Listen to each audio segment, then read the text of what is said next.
Okay. All right. Sounds good.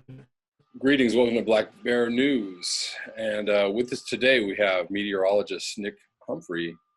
And we're going to just have a little conversation about climate change, abrupt climate change, what's happening in the world. And Nick, I've read a couple of your articles over the last couple months. And just wondering what brought you into meteorology and what brought you into climate change, abrupt climate change, this whole, how did you get involved in this? Yeah, I mean, as far as meteorology, I've been interested in the topic since I was a little kid. I was born in the mid '80s. So I got interested in weather when I was, little in the early '90s. I remember Hurricane Andrew, the '93 superstorm on the East Coast. We had some big wind events in the West Coast, and so it just kind of got me all interested in weather. I kind of took a back seat. Gave it a back seat for a little while. I had other interests in astronomy, music. I was a music major after I graduated from high school in 2002 for about 2 years on violin. So I did a lot of that stuff. But whether it was past school at the University of Nebraska in meteorology and climatology, I finished at South Dakota State in 2010 in interdisciplinary studies focused on weather and society issues. Mm-hmm. Okay. Can you still hear me? Yeah, I can hear you. Just okay. for a second, but I think we got most of that. Okay, yeah, and after I graduated from South Dakota State, I went to a program through Mississippi State University and got my master's degree in meteorology. So I've been pretty busy the past several years. Abrupt climate change that really started in the past couple of years. I always knew about climate change and the science of climate change in general, and tracking news about it, especially the past several years, with a lot of the changes we've witnessed in the 2010s.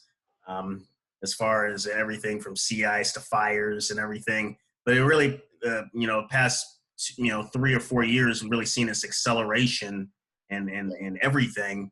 And so that really is what got me focused on looking more into more rapid changes in the climate system. Right. Yeah, I mean, it seems to be going, everything seems to be kind of like going off a cliff a little bit as far as regular, normal, weather, whatever that, whatever we can call that now. I mean, I think it was kind of like a really like. You seem to get lots of records. Right. Yeah. Right. But it seems to have just. Yeah. So I mean, no, go ahead. What you were going to say. I'm going to pause this for 1 second. Okay. I think we just nip that frustration in the bud right quick. But looks a lot better. Yeah. It's working a lot better. So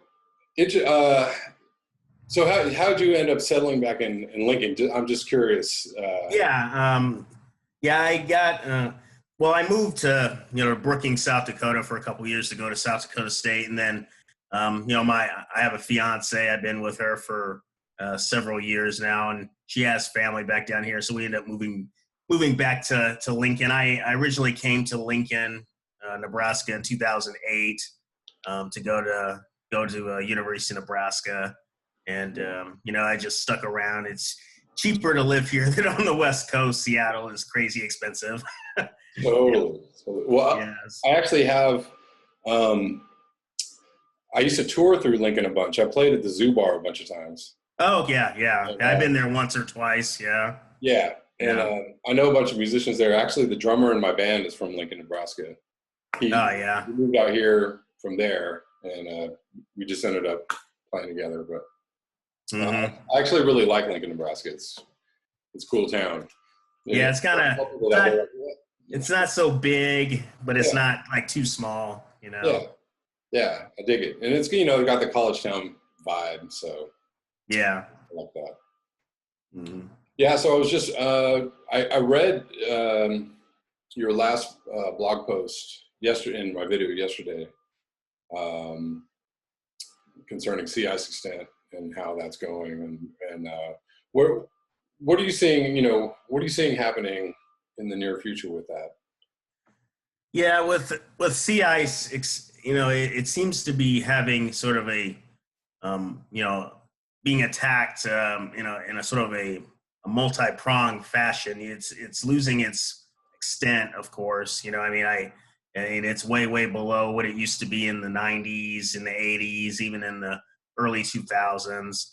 But it's also losing its volume because it's Right, losing its thickness. So it's declining in thickness very rapidly, and so it's losing its volume, but it's also losing its extent. So you're probably going to continue to have these years where there's still natural variability year to year, where it goes up for a couple years and goes down, usually faster than it went up. But eventually you'll get a point, perhaps in the next 2 to 5 years, where it gets so thin, it gets so small in extent, it gets so thin that it may just abruptly collapse in one particular summer. And obviously, when that happens, you're talking about a ton of heat that usually went into melting ice, so it doesn't change the temperature of the water around that ice, and all of that heat that's either in the ocean already, coming from the other oceans, the Atlantic, the Pacific, and then also additional radiation from the sun that would otherwise be reflected into space, all of that going into heating the Arctic. And so the Arctic temperatures start to rise, much more rapidly than they did in the past, or even the recent past. And they've been rising, 2 to 3 times faster, yeah, in the past, compared to the globe, as a right, whole. So that would, go so much faster. It's hard to know how fast, but seeing that the interior Arctic is warming, sometimes 4 to 6 times faster, you can right. imagine that rate of speed, that acceleration occurring across a wider reach of the Arctic Ocean when there's no ice for such a long period of time in the warm season. Right, right. Yeah, that one a graph I think from the Navy, the one Navy website graph is like the ice just looks, it's almost transparent, Yeah, and yeah, it's very thin. A lot of the ice is only like a meter, 2 meters thick. right, There's still some spots that are 3 meters, but once you start getting any thicker than that, it's just that very thick multi-year ice is almost extinct in the Arctic. It just doesn't exist anymore, yeah, because it doesn't have a chance to exist. It's just too warm. right, right. And the way the winters have been going the last, couple of years, the winters have been bad, really bad for the ice. So, I mean, Yeah, I I, mean, you had recession of sea ice in February. I mean, it was spectacular what was happening up there. right, Temperatures in the 40s near the North Pole, or at least in the north end of Greenland, and then in the mid to upper 30s at the North Pole, which is you're talking 40 to 60 Fahrenheit above normal. right. I mean, That's yeah, I it. mean, Yeah, yeah, and scary. Definitely. yeah. And the scariest part is not just the local effect, the regional effect on the actual Arctic. It's the fact that you're beginning to heat up the Arctic so quickly compared to the mid latitudes, that um, the global circulation pattern is responding by weakening the jet stream. And the jet stream still exists. It still technically exists. It still has high winds aloft, but they're not as fast as they used to be. They're slowing down. The jet stream itself is becoming more turbulent as it slows down. So you get a lot of um, uh, waves, smaller waves, and then you get these huge ridges of high pressure and dips in the jet stream, the troughs of low pressure, and they become so high in amplitude between the ridges and the troughs that get what they call pattern sticking. Meteorologists call it blocking, where the waves just don't really progress from west to east like they usually should.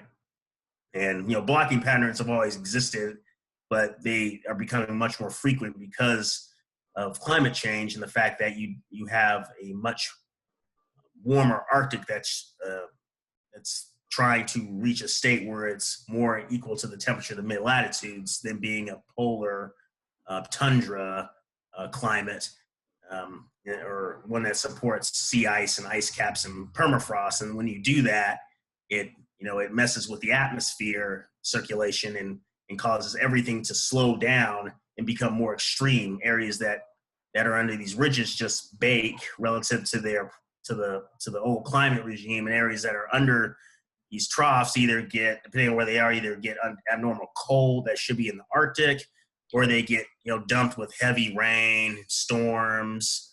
That this past winter was just a real exhibition of that extreme. You had abnormal heat in Europe, and then it got cold with the beast from the east, cold weather that came from Siberia. Then it got hot again, and then you had this extreme relative to normal, this extreme heat on the East Coast in February.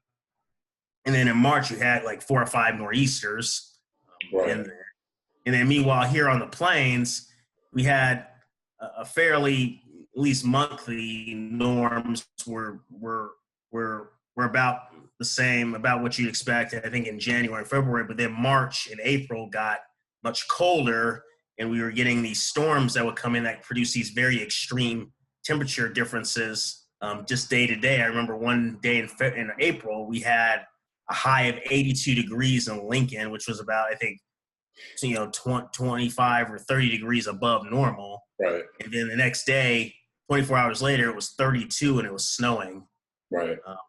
And places in Oklahoma were getting desert-like temperature changes in a day because of the drought conditions down there. So you had low of 32 and a high of 100 in like 10 hours, 11 hours later. So it was, you witness these kind of extremes when you have these very intense temperature gradients, and they repeat themselves because the upper wave patterns they stick. They don't move very much. You get the same weather over and over and over again. Right. Which is confusing for people too. It's hard to explain to people the climate science behind, things like the polar vortex or extreme shifts in, weather. When people keep, whenever it gets cold or there's, snow, didn't they have some snow in like the Sahara at some point this year? There was actually like some snowfall. Yeah. And I don't remember what month it was. Yeah, I think so. Yeah, I think so. I can't remember. I know there was, there might have been some snow event in the Sahara, part of the Sahara, maybe in Egypt. I can't remember exactly. And I know earlier this spring they had in the Middle East, in Turkey, in Israel, they were having and I think in the UAE, they were having some terrible, like severe storms. Like torrential amounts of rain over and over and over and over again, and giant hail, and it was like something you'd see out in the Great Plains out there, and it was just repeating itself over and over and over again for days to weeks at a time. And now they're dealing with more drought conditions. Israel is I think in a multi-year 4 or 5 year drought that doesn't end. I think the Sea of Galilee is getting so low in water that it's getting to the point where they will have trouble getting enough water to surrounding towns because the water level is getting so low. And obviously we've seen elsewhere in the Mediterranean, Greece dealt with extreme drought, their hottest year on record. This this firestorm that killed like 90 people, I believe. And then with days later, they had torrential rain and flash flooding that killed several people in Athens too. Right. Right. Just spectacular and frightening extreme switches between extremes. Right. Yeah, and then what is also unbelievable is Japan and Indonesia, China, Far East, that region is getting, I mean, I don't know how many typhoons. I think I was reading an article the other day about the latest typhoon to hit Japan. They just called it Typhoon 20. They're like, the 20th typhoon. Yeah. Yeah. I mean, it's yeah. I mean, Japan's had it really rough this year. They had typhoons, and of course, they had the extreme heat that killed. Oh man, I think it was at least dozens of people, and who knows how many more may have been either directly or indirectly harmed or killed by that heat. And South Korea suffered the same heat. For a time, I think China also dealt with that extreme heat. And earlier this year, it was India that was dealing with very, very extreme heat before their monsoon. And this was, of course, coinciding with what was happening in Europe. It's been still going on in Europe, ongoing with heat and extreme dryness. The drought is very bad in Europe. And then, of course, in California, they were getting for a time some intense heat. Right. Southern plains and the drought in those regions are still very, very bad. My home area, the Pacific Northwest, Seattle, it's been pretty scary looking at. And this is really like a 2 or 3 year thing I've noticed, where they're just starting every summer to have so many fires up in the forests of Washington, Oregon, British Columbia, that you have incredibly heavy smoke in the cities in Seattle. Right.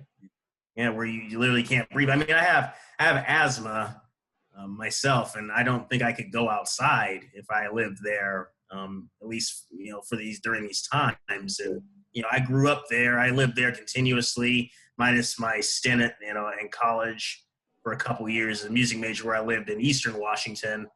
I've lived in Seattle continuously from 1984 to 2008, and I was there in 2009 for the summer. And I watched, since the late 2000s, the summers there have just gotten abruptly hotter. I mean, it's just, I remember in the 90s, the talk was, oh, how rare 90 degrees is in Seattle. Like, we had one night, 100-degree day in Seattle in 1994. I remember that day, extremely hot. Right. But it's very rare. And then, late 2000s, we start getting more 90-degree days. We had, I think, a high of a new record, all-time high that broke the 94 record of 103 in Seattle in 2009. And then since then, they haven't had any more hundreds, but they've had a lot more 80 and 90-degree days. And then, right. You get those days in that kind of climate with the soil moisture that's expected to be there, even in the middle of the summer when it's not nearly as wet in Seattle, and the Northwest is in the winter.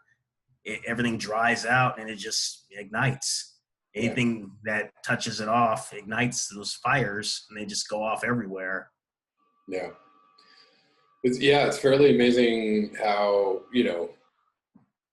I remember even just like 4 years ago or 5 years ago, when people were talking about where's a safe place to go, climate change, where would you go? Yeah. We was talking about the Northwest or going north, but it seems like the North is heating up faster than the southern, latitude. So yeah. I mean, part of that is, part of that reason is just,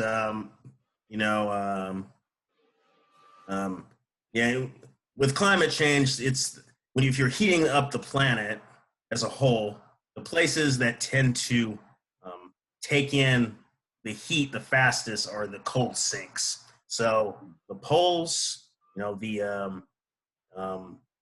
areas that maybe have cooler summers than other areas, nighttime temperatures get affected because what is CO2 and methane and those other greenhouse gases trapping. They're trapping infrared radiation, long wave radiation. That's what you get emitting from the ground at night. It gets trapped. So your nighttime temperatures shoot up faster than your daytime temperatures. That's why parts of California have had some of their warmest nighttime lows on record this summer. That's an effect of that.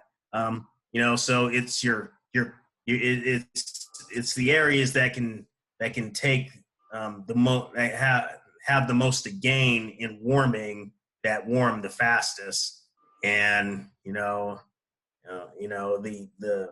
southern areas obviously are getting hotter, they're getting drier. There's a new term that's trying to be popularized by some climate scientists and those that research drought called aridification.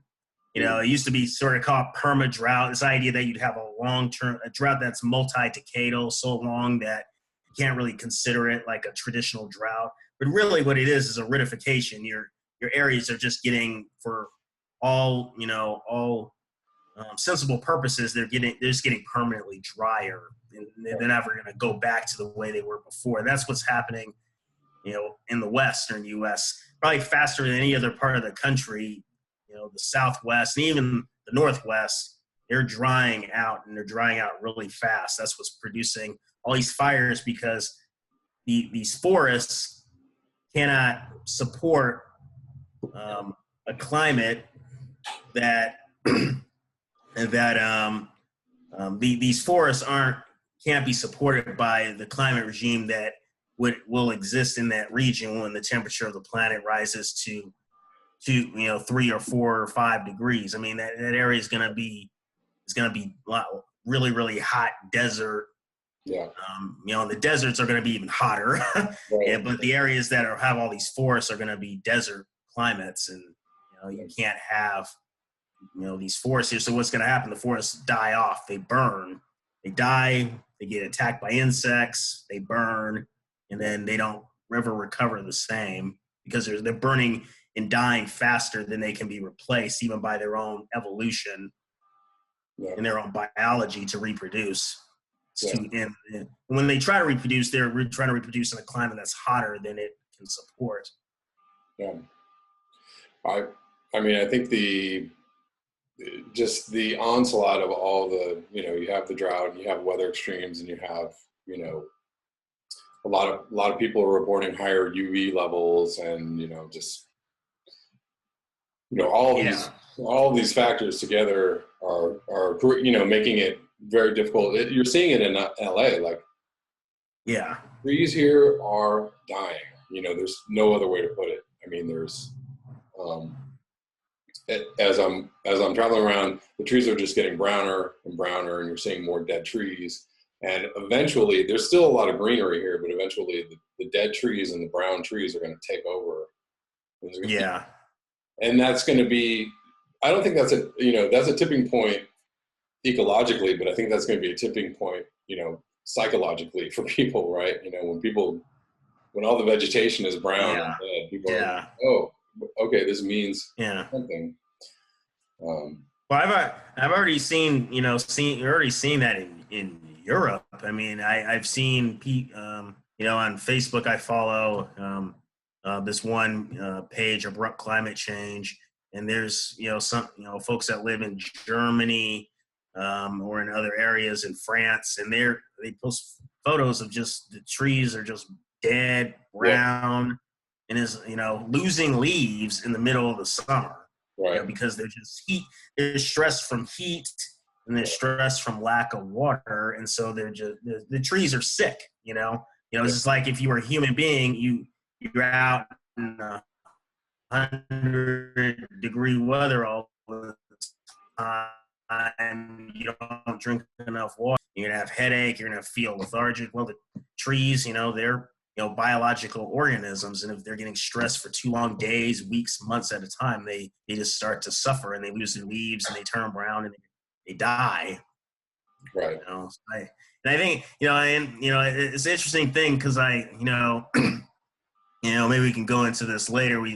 There's a lot of efforts to discuss like carbon capture techniques and everything else, and some people think about the technological, side of things, but when you realize how much you have to do to scale it up, it becomes like, forget cost prohibitive, it just becomes prohibitive for the amount of like land area and everything you have to do to get all that carbon dioxide atmosphere. So some people say, well, we just plant more trees. Well, the climate's already changing. I mean, the amount of CO2 that's already in the atmosphere plus the carbon dioxide equivalent caused by methane and nitrous oxide and other gases that are in the atmosphere and rising continuously every year, it's more than capable in the long term, meaning over decades to at least decades out to past the next century. Even though I hate I hate the way that timelines are always put at the end of the century. You're going to have long term change as well as short term tipping points. But the amount of greenhouse gases is more than capable of producing a world that's 4 to 6 degrees warmer than pre-industrial. So the climate's already changing.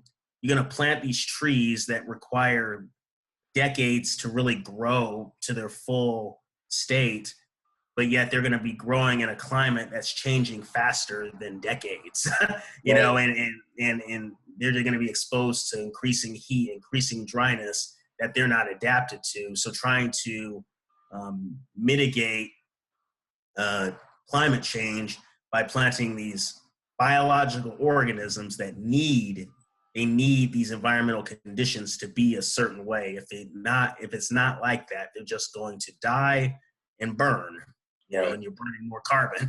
Right. So what do you, could we possibly lose the jet stream? Is that like, well, you won't lose it, in a sense that it just goes away and stops. You'll always have some kind of temperature difference between the pole and mid latitudes. It just will, in a world that starts getting that warm, it will become such that it will slow down dramatically, become much more turbulent, and you start getting more frequent patterns that are blocking and stuck, and you get these low pressure systems that what we call cut off and sit there for days and weeks on end, high pressure systems that do the same thing. And so basically your climate regime becomes, some areas that are more favorable for getting these heat ridges will just, their climate year to year will be such that those areas become very hot, arid places. And then other areas, they get very wet, cool, but the water that falls out of the sky can be potentially extremely heavy because you have a much hotter atmosphere. And then other areas that oscillate wildly between those extremes, and that's kind of what happened in Nebraska. This spring we had these very, very cold, like April was overall like the fourth coldest on record for Lincoln. Right. But you had these days where we got very hot relative to our climate norms from the 80s and 90s. And then we go back to being very cold again, and most people around here, just say, oh, well, it's just normal. We get these kind of extremes around here. You get these kind of extremes around here, but they don't happen as frequently as people think they do. And you're getting more of these extremes all throughout the world where you get these rapid oscillations between either very cold, very hot, very dry, very wet. Right. And another example I would say of that in Hawaii. Hawaii was dealt with very wet conditions in April, like historically wet in Oahu and Kauai. On the island of Kauai, in fact, there was a town that had nearly 50 inches of rain in 24 hours. It was a U.S. 24-hour rainfall record. And then you had flooding with water just rushing down the streets in Honolulu and other parts of Oahu, just extreme flooding. This was by not a tropical cyclone, just basically a disturbance that just sat over the area for days and just dumped a ridiculous amount of rain from thunderstorms, random thunderstorms. And after that, Hawaii started, especially in the past couple months, started to descend into drought, where you start getting abnormally dry conditions, particularly on the leeward side of the island, the western sides, which are on the other side of the mountains, blocking the trade winds coming out of the east.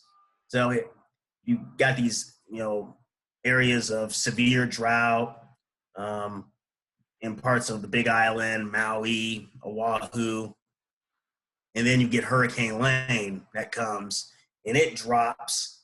Now I just actually saw before I came on air, it dropped over 52 inches of rain on a elevated area where you expect more rain, but it dropped 52 inches of rain on part of the Big Island, and 4 other totals of over 40 inches. And that 52, I think it was 52.02 or 52.03 inches makes it the second wettest tropical cyclone on record in the United States, behind Harvey of last year. So I mean, and the thing with Lane is that because it was drought, it was conditions favorable for fires. So the hurricane, as it approached, produced wind, breezy conditions. Fires happened to start either from down power lines or I think one case was arson, and it fanned flames across parts of Maui, destroying houses, caused another fire in Oahu. So you had fire on 2 islands, extreme flooding on another island, and a rapid swing from dry, fiery to wet, and like Noah's flood in over a small area in a short period of time. So these kind of rapid swings and rapid flip of a switch changes is I think that really, as a meteorologist, I got more interested in discussing climate change because I got really interested in trying to communicate what the effect of global warming actually means on the real weather. What does it actually mean on the real weather? And when it comes to the real weather, it just means you're shifting everything to more extreme conditions relative to the past. So you're talking more extreme everything, more extreme dryness, more extreme water falling out of the sky, more extreme swings between the 2 states relative to what humans are used to experiencing and measuring, and what the biosphere is used to handling in a Holocene climate, the climate we've existed in for 10,000 years. Right. Yeah, the extremes just get more extreme. And, I was going to say, whenever I was in the Midwest, there was always this kind of saying oh, the weather, you want the weather to change, just wait for, 5 minutes or whatever. If you're in Oklahoma, they're the weather shifts like this. But, now it's becoming just out of the bounds of normalcy. And the same in California, it was really hot here for a couple months. But there were a couple of, very, very hot days. And there were a lot of people just well, that's summertime in LA. I'm but it's not, we're 5 degrees above the norm, every single day. And it doesn't seem like it's, that out of bounds yet, but having that I mean, basically it's, for human psychology, we have, a set of norms that we expect to happen. And then when things happen, we always try to put it in the context of what we have experienced and understand. Right. And, and for a lot of times for humans, and this is just from experience of being a person, and as well as being around other people, it takes a lot to get people's mindset of what's of of the context of what's happening to shift, because when it shifts abruptly. Like, people will go from realizing, thinking everything's like within the bounds to everything is way out of bounds. But a lot of times it takes things to get way out of bounds before people realize this is not normal. A lot of times, people that are very consciously aware of what's happening, the changes in the climate system, the changes in everything, we are very consciously aware of what's normal. So when we see something that's really consistently falling outside the norms, that's when, we'll hit the alarm. But a lot of people don't recognize that. They'll, be like, oh, this is, within normal. This is just, this one event. Oh, this is, this is, normal for this area. And but when you look at the period of record, you realize it's not. Fires happening in the West, all the time. Well, yeah, but every year you get fires, but you're getting more of them, and they're hotter and more destructive than ever before.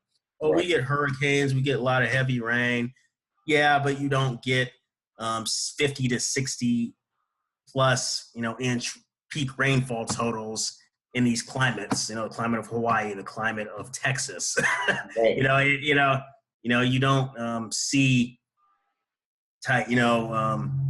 storms that get so large that they morph into these huge systems that produce 60, to 65-foot waves, like one of the nor'easters that happened in March. I think it was the first in the series of them.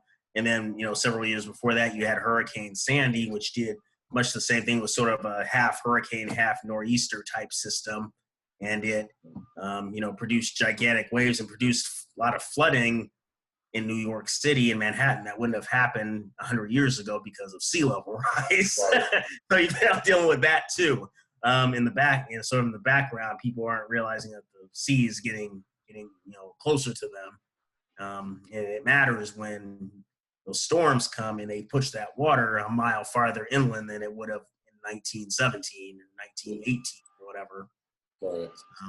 Yeah, the storm surge. I was looking at the storm surge in Boston earlier this year when they had one of the big storms, and it was just like, yeah, I remember that too. Everything was underwater. Yeah, and that's just something that's going to happen more frequently. Yeah. Like don't forget about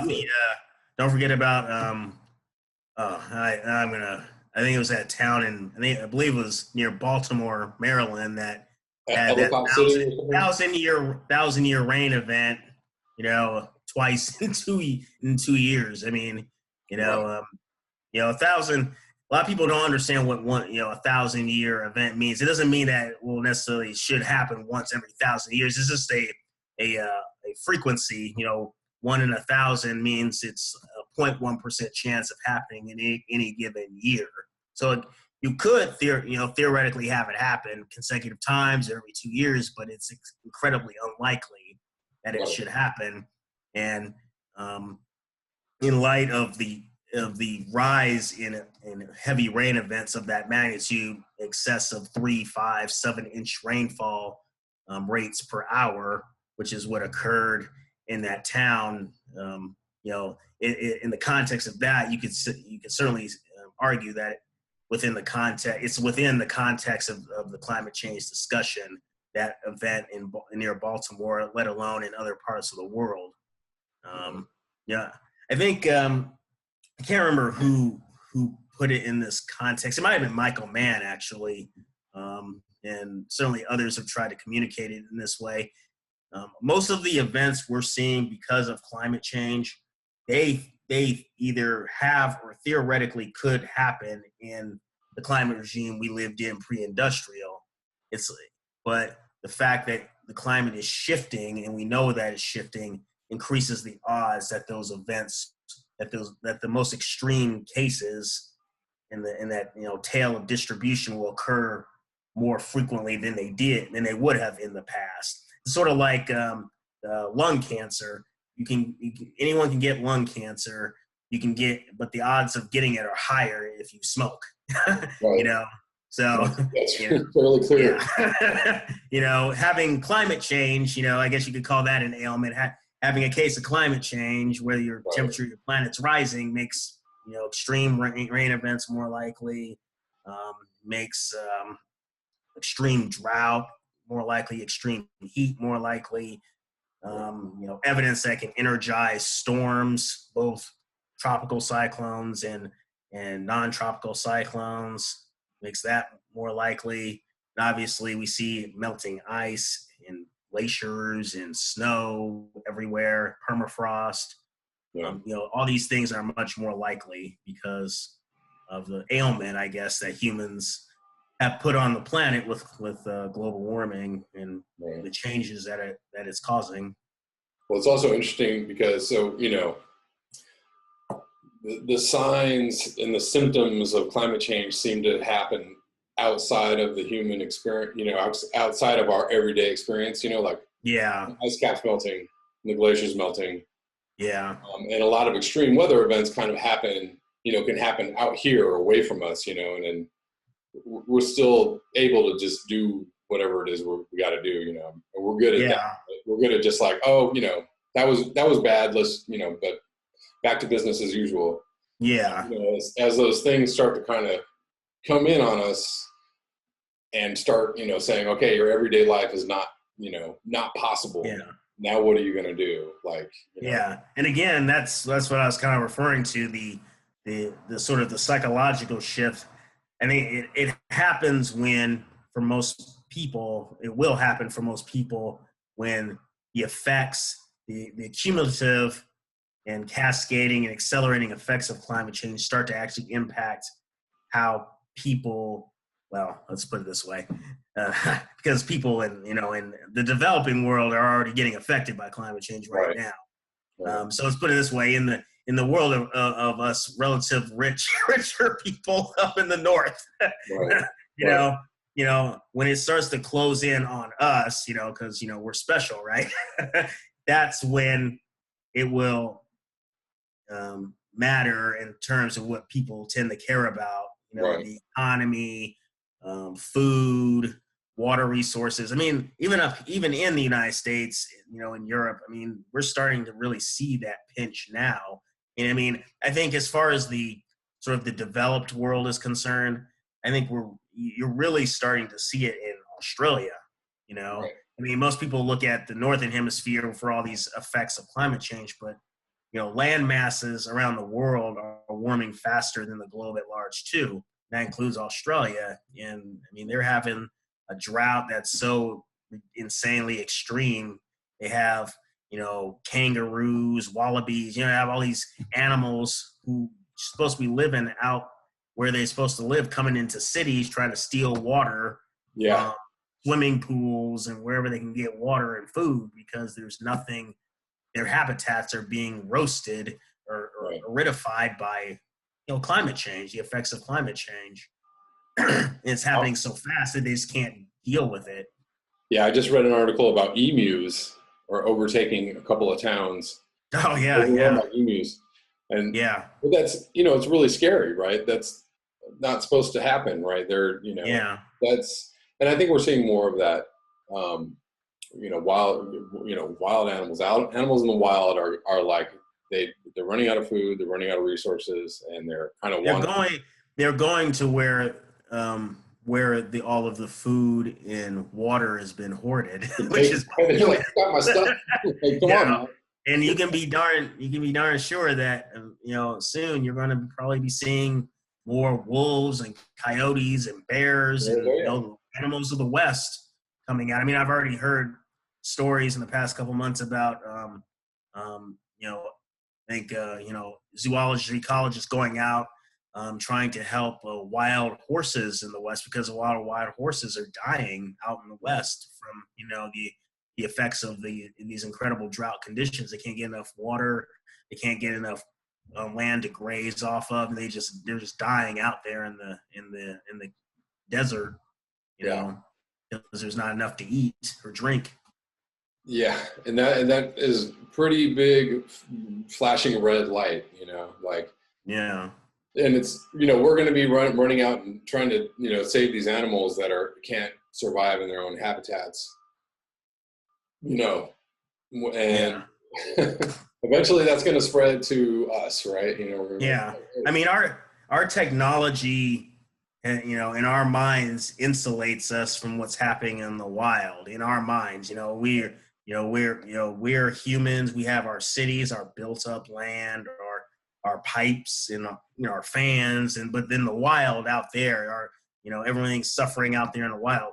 Well, our technology has kind of insulated us. You have a lot more people dying already if it wasn't for air conditioning.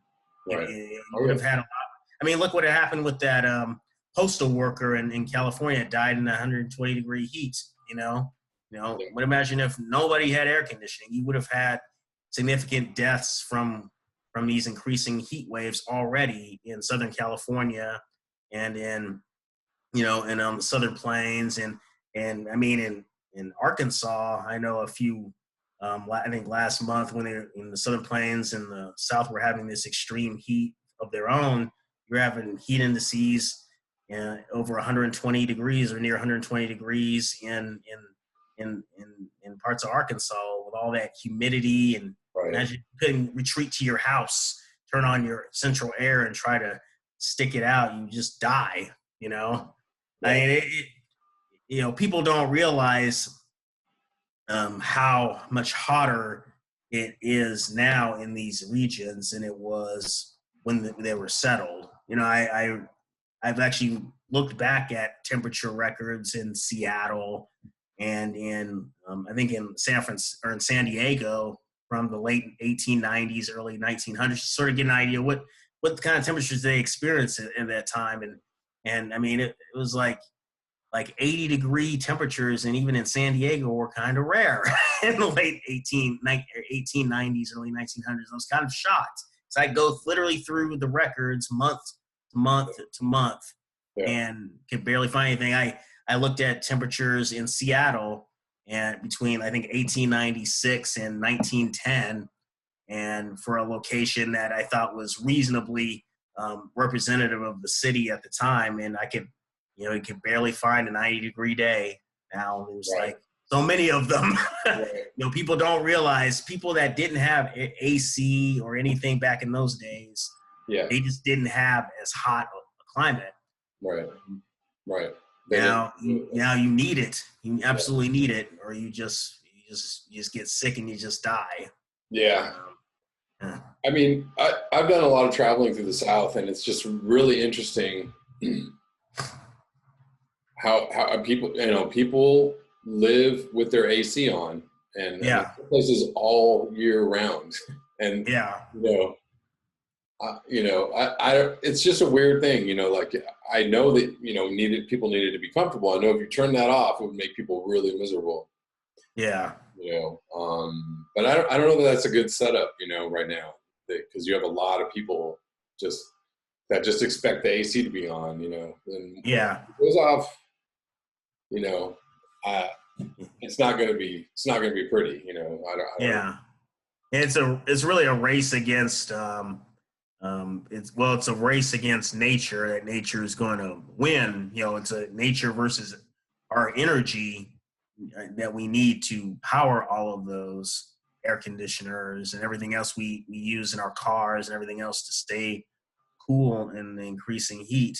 I mean, it gets to a point where your populations are growing, the weather's getting hotter in the summer, in the spring, in the summer. And remember, Lincoln, I mentioned we had the fourth coldest April on record. We also had the third hottest May following. So it was very, very pleasant experience. Meaning it wasn't pleasant at all. May was like June. June was more like July. So it was, but if the AC starts to fail because you have so many people trying to get the same energy, or they can't afford their bills because the bills are shooting up because everyone's hoarding the energy, trying to get the energy they need to do this, and gas prices start going up because everyone is burning more and more fuel to power their cars, keep their cars cool or get somewhere else where it's not as hot, eventually there's going to be a point where the energy that you need to stay in these regions becomes either it runs out or it becomes cost prohibitive. Yes. And what happens when people can't be in those areas anymore, and those climates are changing so much? You're either going to stay there and be miserable and possibly get sicker and die faster because it's too hot, too dry, or you move and you become a climate refugee. That's already happening in areas that don't have very much access to AC in the developing world. It's going to get a lot worse there, but it's going to get much more noticeable here in the developed world. Yeah. Well, all the a lot of homeless people come to LA or San Diego or Phoenix because of the weather, but now it's going to start getting so hot, and especially in the South, I'm wondering, you're going to start seeing people, maybe the homeless first, going like, well, we're not going to go, it's too hot, like we're going to go this way, Yeah. And I'm sure just normal people who don't want to deal with it, don't want to deal with the heat, like trying to get out of it. I guess it's happening there. And probably the government's going to start trying to subsidize AC. I'm sure, in some places it's going to get so hot that they're going to have, it's going to be seen as a human, like, right, like, okay, you need people without AC. So we're going to start giving vouchers for AC or electricity or, Yeah. Well, I mean, there's, in the political realms, there's people that, argue that, healthcare is a human right, food's a human right, because shelter is a human right, because they're the basic things that humans need to survive.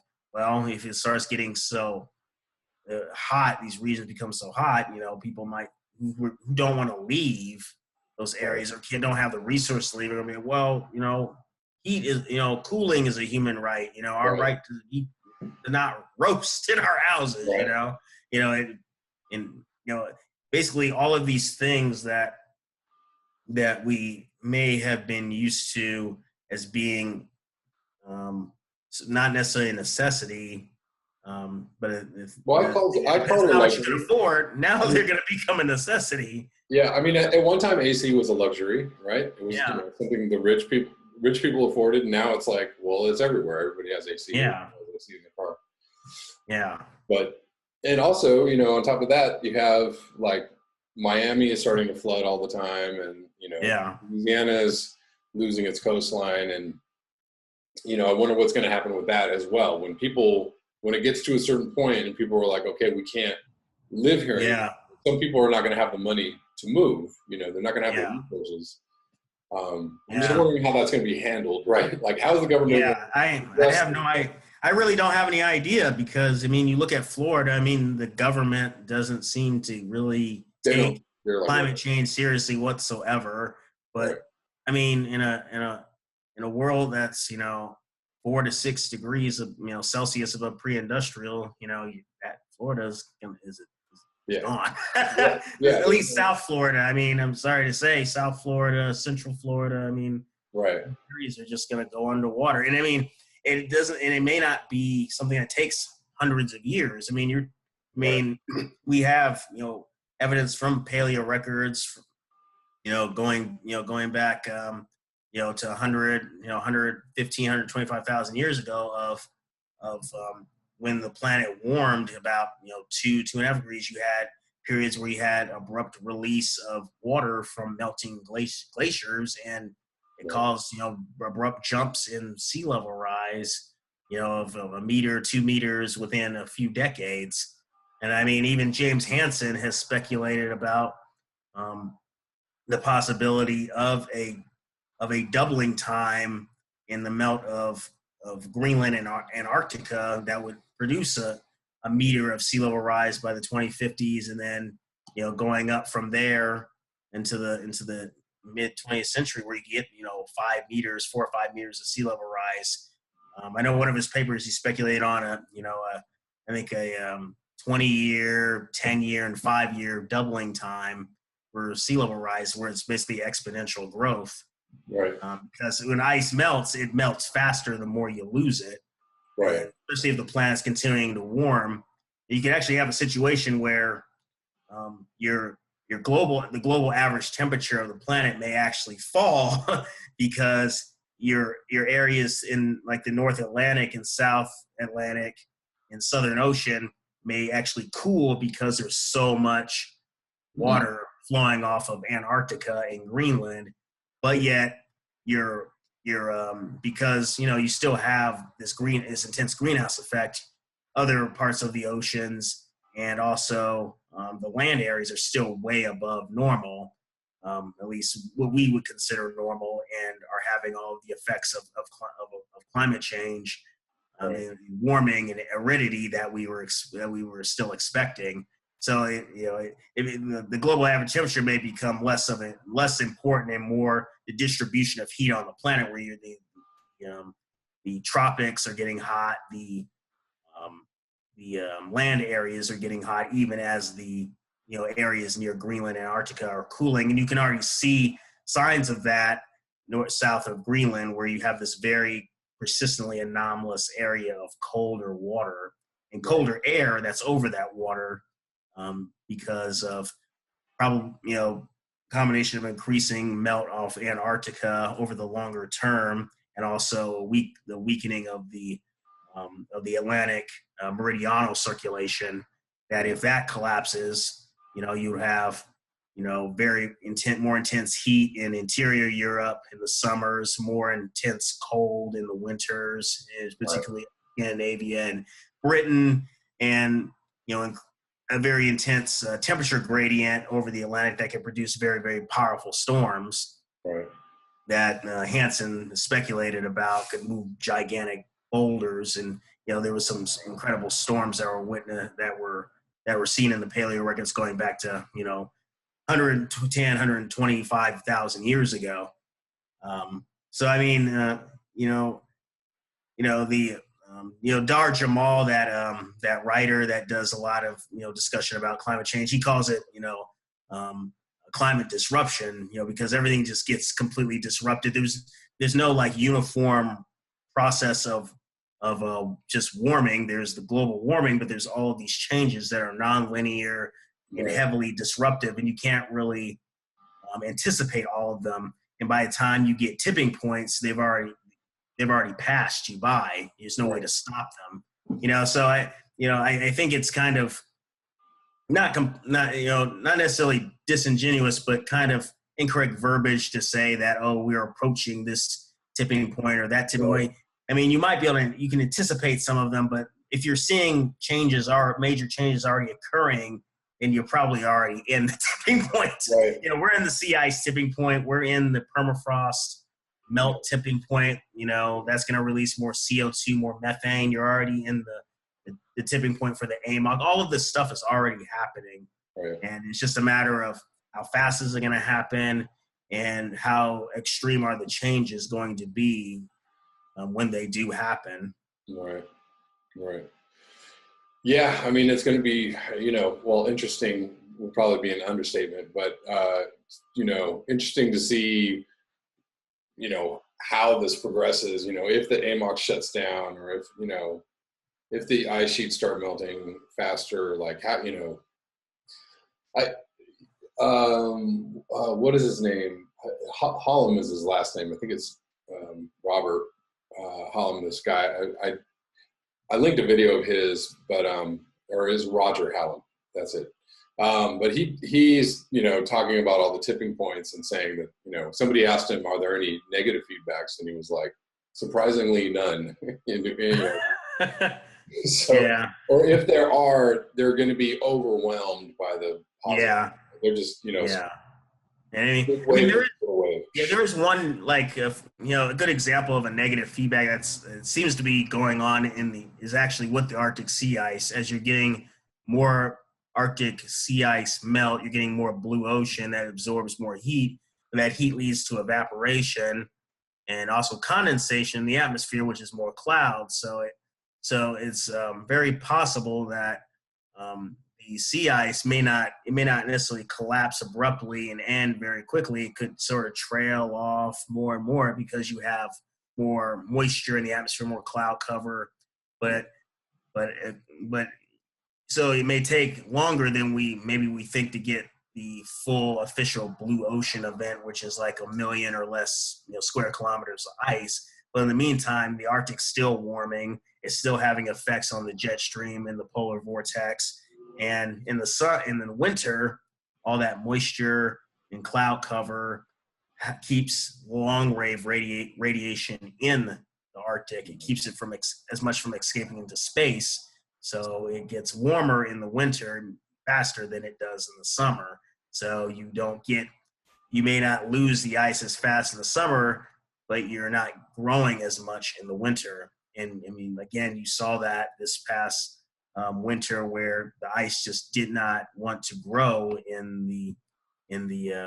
by Alaska and in the northern Bering Sea, and the ice was very slow to grow on the Atlantic side. You had a lot of huge storms come out of the Atlantic and disrupt the ice. You had the actual recession of sea ice in February before it grew back in the end of February and March.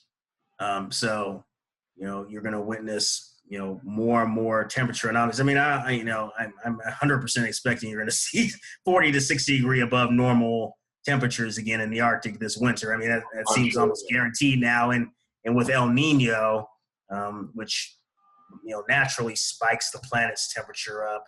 In addition to the warming going on from climate change, it's probably going to be even more extreme than it would be otherwise, which is saying a lot because we've already seen the past couple winters it's been ridiculous. Right, and I guess Guy McPherson said that we've had 3 El Nino events in 4 years. So, when does it become just a permanent El Nino where the ocean is just like, just going to just release heat? We're just going to be that's actually another one of the tipping points of climate change is actually you could call it a permanent El Nino state, basically where the circulation in the Pacific that generates colder water, typically in the Eastern Pacific, than compared to the Western Pacific, it just weakens, and you get this abnormally warm water in the Central and Eastern Pacific, and it just doesn't go away. And you get a very, very strong evaporation that leads to very strong, it leads to very significant changes in the jet stream pattern. That's much like an El Nino where some areas dry out dramatically, other areas get very, very wet dramatically, and it just stays that way, every single year roughly. It's a different state, and you get a super greenhouse effect in the tropics actually from very, very intense evaporation because it gets so hot down there. Yeah. So yeah, I mean that's really the concern for areas where people live on these islands, Hawaii, Caribbean, the Pacific Islands. It gets very hot, but you also get these spectacular heavy rain events that destroy whatever little agriculture they might have, destroys their infrastructure, and produces very powerful hurricanes and typhoons. And the climate models for their imperfections, they do have quite a bit of value in at least trying to simulate what may happen at these temperature extremes. And generally, the climate models expect the number of tropical cyclones to decrease overall on Earth, but the ones that you get have the capability of being so much more powerful than they were in the past. Yeah. You get a lot more Category 4s, Category 5s, even as the total population of them go down. Mm. You look at, Katrina in 2005, Maria in 2017, Haiyan in 2013, Patricia in the Eastern Pacific that had 215 mile per hour winds, and 2014 or 2015. Imagine these storms being a more regular occurrence. Where right. it's just incredibly, it's a disturbing thing to think about, but these are the kind of things that we should have been thinking about all along if we wanted to have any chance of changing this path at all. But we were so afraid of discussing scary things that we didn't do anything about it. I mean, in emergency management and in general psychology, it's usually said, you avoid talking about the worst case scenario, at least hammering it so much, because you don't want to affect people's feeling that it's dire and you can't do anything about it. Well, in this case, it is dire. The effects are potentially catastrophic to existential threats to agriculture, to our infrastructure, to our ability to live as a civilization. All you have are bad case scenarios. and what, at some point, you're hoping that the news makes, gets people to act, right? You hope that it's motivating on some level, but, obviously not. It hasn't motivated people. Yeah. I mean, look at it. I mean, I don't really know, what people, need anymore to be convinced that the changes that we're facing are profoundly dangerous. I mean, I read a story a few days ago about a town in British Columbia where there's a town of like 800 people, 100 of them are refusing to leave, and they don't want to. They want to defend their homes, defend their houses, and someone, I don't know if it was somebody who works for the town government or whatever, is like, I know you want to defend your livelihood, defend your dreams, defend all this, but if that fire comes, there ain't nothing that's gonna save you, let alone your property. I mean, you're dead meat. There's nothing. No technology, basically. No planes, no fire. It's just these fires are monstrous. And it's kind of like we have to decide as humans: are we going to stay? Are we going to go? And life and death decisions. And that's what climate change is. It never got really painted in that manner. It's like it was painted like it's like you have a car and you have a problem with that car. Is that car? Are your brakes just not working a little bit? Your brake pads are squeaking, or you don't have any brakes and you're going to crash and you're going to die. Right. The problem was the latter, but it got painted like the former. Right. And, great analogy. Right. Do you see any successful mitigation scenarios? Well,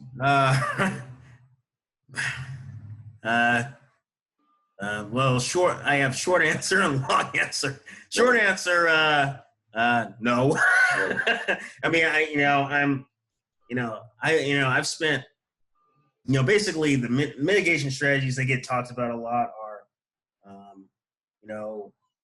alternative energy, taking carbon dioxide, out of the atmosphere, and geoengineering, basically building giant mirrors, dumping stuff in the oceans, or something like that. First, the geoengineering part. I mean, you can, or I guess you could, nuke volcanoes even and blow up volcanoes and make them erupt. All these geoengineering ideas, they look better in your head than they do in reality. They always seem to work really well in your brain or on paper, maybe in a mathematical equation. Right.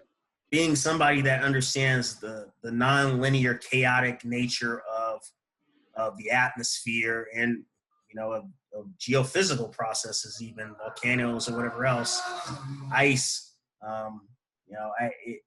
Not only is this stuff like insanely expensive, like the entire economy has to go into doing some of these ventures, but they don't. It doesn't account for the ecological impacts and the biological impacts and the impacts on human health right. that we're trying to avoid, trying to stop catastrophic climate change. Right.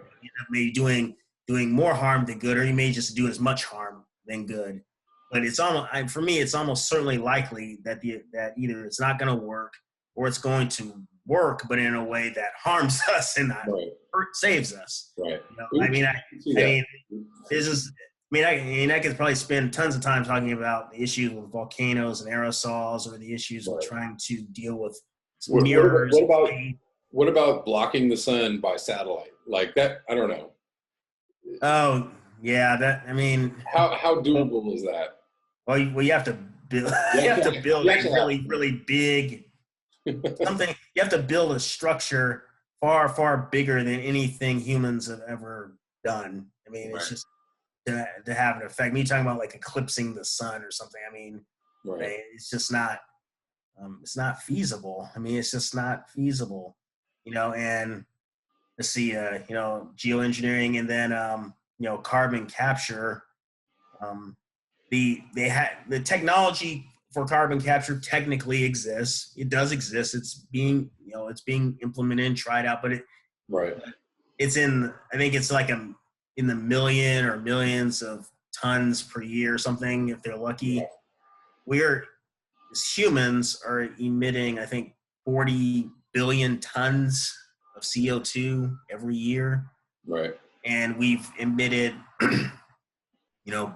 many, many, many billions of tons in the past, like 100 years and more, but in order to cool the planet sufficiently to refreeze the Arctic and get permafrost to come back and do all this stuff and do all this stuff that we're trying to do, you have to remove enough CO2 to not only you have to remove the CO2 we're emitting every single year, plus what we've emitted over the past 100, 150 years, and what the oceans are going to re-emit back into the atmosphere as you lower the vapor pressure, the lower the concentration of CO2 that's in the atmosphere now, because you have CO2 that's absorbed in the oceans, acidifying the oceans, but also in the atmosphere. So you remove more and more from the atmosphere. Well, you're going to have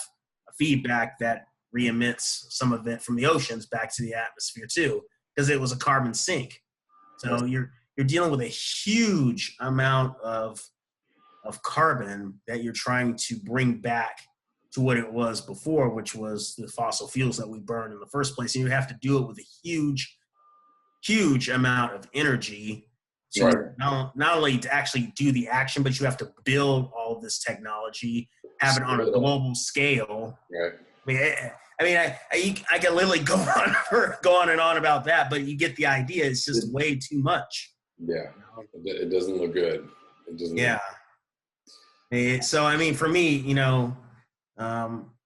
the current mitigation discussion of just like lowering our emissions and everything else, that'll help, maybe, for help the long-term changes in the climate system. But you've already initiated feedbacks that even if they're small, relatively small now, they're going to grow with time and grow at an accelerated rate with time to bring the Earth to a new stable state that's, 4, 6, maybe more degrees hotter. Even if it takes 100 years to do that, you could hit tipping points that shoot it up a degree or 2 degrees in, a matter of years to a few decades. That is something that has occurred in the climate before. Most people don't really know about that. I didn't know about it until a couple years ago. Thank goodness for scientists like Dr. James White and his research on abrupt climate change and discussing these climate change patterns, as well as, others like Guy McPherson and Paul Beckwith, trying to communicate the science that is out there on abrupt climate change. People don't know this is actually something that's happened before. It's just, this is a big deal for us because we're releasing all of this carbon from fossil fuels that have been locked away for, 100 or 200 million years. But we're doing it at a time where the climate is more primed to heat up faster than it would if it were really, really cold, like in an ice age. Right. We're also doing it when you have all of this carbon locked up in ice, in the permafrost, that is never really released on the scale that's released in the past in previous interglacials, because it just didn't get hot enough to do it. Right. But if you start getting hot enough to do it, and you're doing it at such a rapid rate, that ice is going to melt very rapidly, and you end up getting a carbon feedback into the atmosphere that is unstoppable. So the planet just keeps getting hotter and hotter, well beyond what humans would have done alone with their emissions. Right. Right. Yeah, we're beating the rate of change by thousands and thousands of years, right? Like, we're doing it pretty fast. Yeah, we're gonna win. Humans like to be on top. Like, yes, we're on top of time. We're moving the climate, faster than it's moved in a long time. The oceans, I think, are more acidic than they have been in the past, 60, something million years or more. I know that I think the change in the actual temperature, global temperature, is like 150 to 200 times faster than it was in the previous 10,000 years. Everyone, we look at these like temperature records. Oh, we've warmed, warmed, 0.1 or 0.2 degrees, between this year and that year. We're warming about, on average, the past 30 years, the planet's warmed on average 0.2 degrees per decade.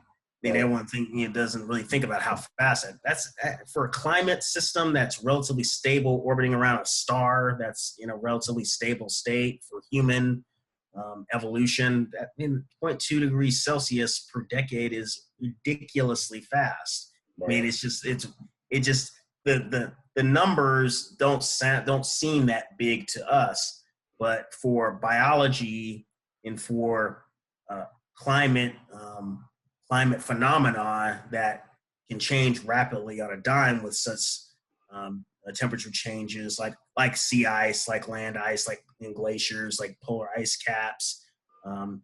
That is extremely fast. That's crazy, So, in the possibility that you could have an abrupt release of methane from the subsea permafrost, or even just like much more accelerated rate of release from the permafrost, both subsea and land, and more, greater carbon releases from the destruction of forests. Right. To where maybe those changes, could occur, in the course of, a few years, where maybe you going from 0.2 degrees per decade to maybe half a degree per decade, or, or a degree per decade.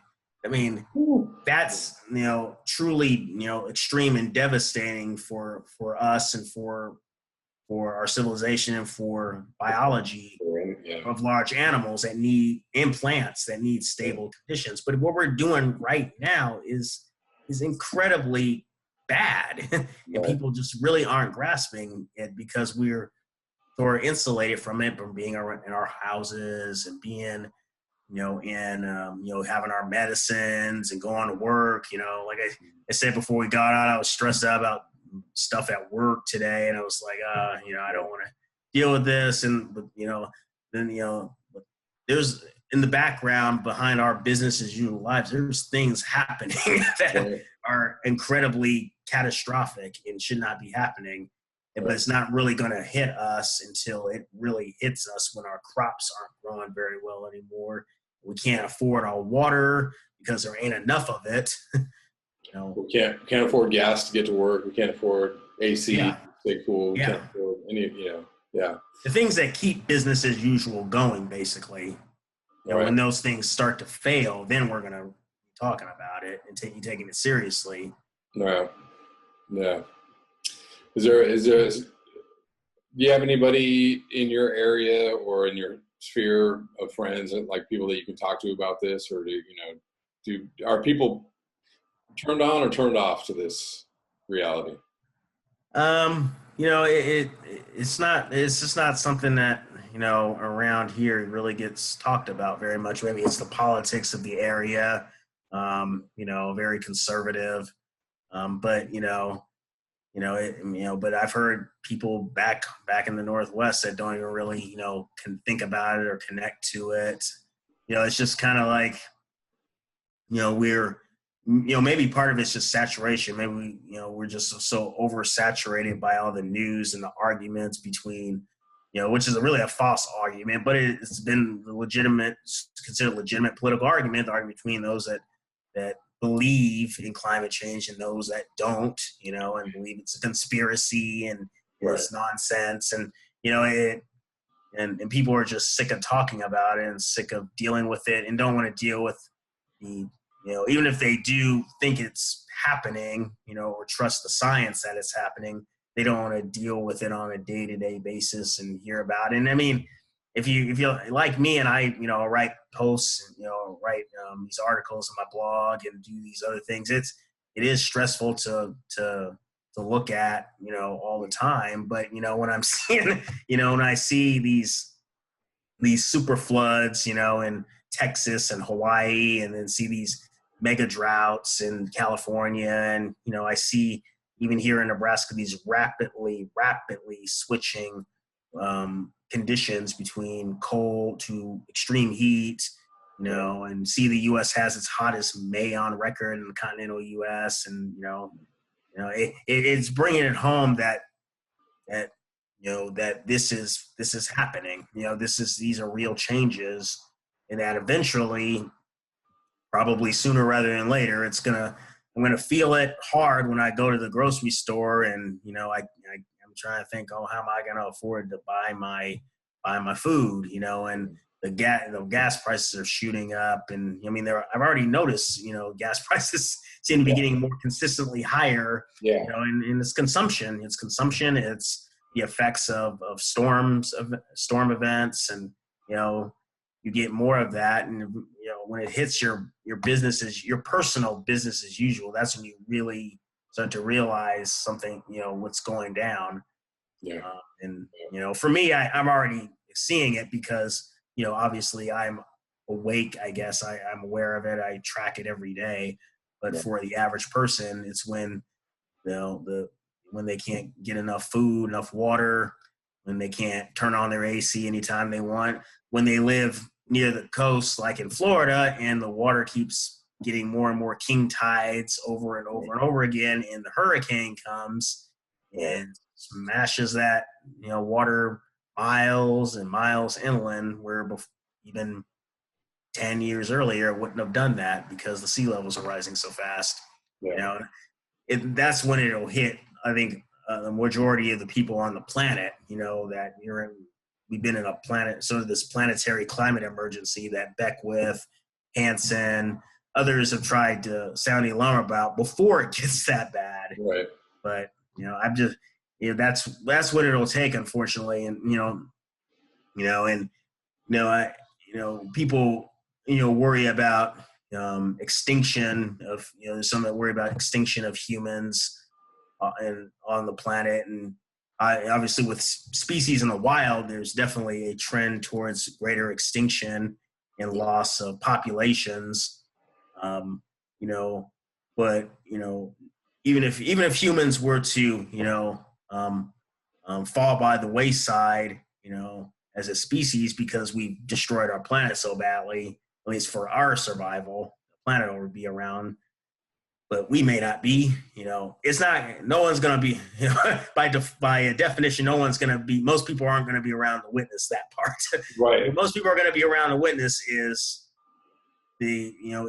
all of these changes causing harm to billions of people. That because we're all going to still be around to witness it in dealing with the loss of resources that we need to maintain our civilization and the fighting that may unfortunately erupt between peoples. Eventually we'll be the animals in the wild. Yeah. And the animals in the wild come into the city trying to get stuff. Yeah. Right. Yeah. Well, Nick, thank you for thank you for doing the work that you're doing. I think it's important, to have, as many voices as we can talking about this, and trying to get people to see what's happening. Yeah, you It's too. violent. I mean, yeah, I think I just found you just like last year on on your older channel, and I was, yeah, I was impressed by just talking about the topic, as much as you could, and about your feelings about the topic too, because I know it's difficult to talk about because a lot of people just don't want to talk about it, and and then personally having to think about you know the future and dealing with all of these changes, and yet you have to go live your life, Yeah. and people around you don't really seem to pay it much attention. Right.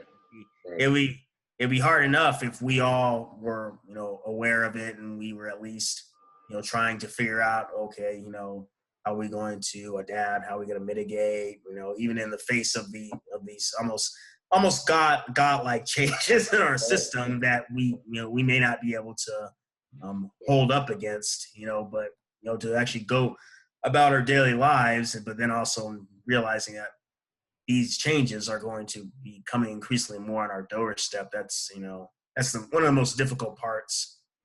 Yeah. Well, Yeah. I mean, it's all part of consciousness, human consciousness. I feel like, we're kind of bound, to ascend, to wherever we're going to ascend to, right?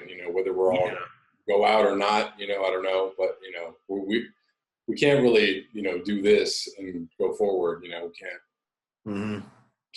can't face the future if we're just not willing to talk about it or realize what the reality is. So yeah, that's all I'm trying to do, and that's, I think, all you're trying to do, and hopefully this conversation will continue, and people will, we'll see. Hopefully people will start waking up, and quickly. Quickly enough to maybe take some action. I don't know. Yeah. Yeah, and I mean, even if the action is is futile in the end, humans, having the realization that humans are, in fact, just another species on the planet, and that we have a part to play, and we played a part in it, many times negative, but, in the end, it's, having a realization of how much we affect our world around us as part of that. We are part of the natural world. We never left the natural world, even when we built our cities and everything else, because we're having our effect on it. It might at least bring about a sense of humility that we, really desperately need as far as humans. And whatever happens, but at least we have a better appreciation of it, and we just deal with what the consequences of what we've done, however that goes. Right. That we surely will. But, yes. Anyways, man, I'm gonna have to sign off because this video is gonna be really long. It's gonna take me all night to upload if it gets too long. No problem. But thank you for joining me today, and I'll have you back sometime again soon. And yeah, absolutely. Just keep me posted if you have any links you ever want to send me, or send, if you post it. I have you on Facebook, but if I, hopefully I'll see your blogs or on Facebook, and yeah, absolutely. keep me informed. All right. Well, thanks a lot, man. All right. Conversation, and best to you and your family, and I'll talk to you soon. Yeah, you too. Have a good night. You too.